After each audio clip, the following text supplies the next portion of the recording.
AG church আপনাকে আমাকে পরিত্রাণ দিতে পারে না। ব্যাপটিস্ট চার্চ সেও আপনাকে আমাকে পরিত্রাণ দিতে পারে না। Catholic church, church of Bangladesh, Pentecostal church, Methodist church, পৃথিবীতে যত চার্চ, যত ডিনোমিনেশন থাকুক না কেন, আপনাকে আমাকে তারা পরিত্রাণ দিতে পারে না। কেননা পরিত্রাণ শুধুমাত্র আমরা যীশু খ্রিস্টের মাধ্যমে পাই। তিনি পৃথিবীতে এসেছিলেন আপনার আমার পাপের জন্যে, আপনার আমার পাপের ক্ষমার জন্যে।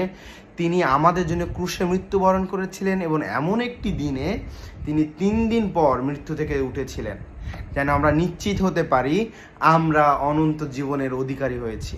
তিনি আপনাকে আমাকে তার সন্তান করে নেওয়ার জন্য পৃথিবীতে এসেছিলেন।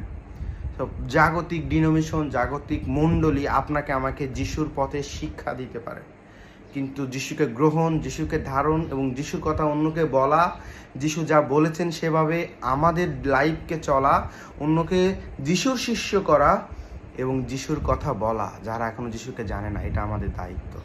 আসুন এই পুনরুত্থানে আমাদের জন্য বড় একটা সুযোগ, যেন আমরা অন্যদেরকে বলি যে যিশু আপনাকে ভালোবাসেন এবং তিনি পৃথিবীতে এসেছিলেন, আপনার আমার জন্য মরেছিলেন এবং 3 দিন পর আবার পুনরুত্থিত হয়েছিলেন।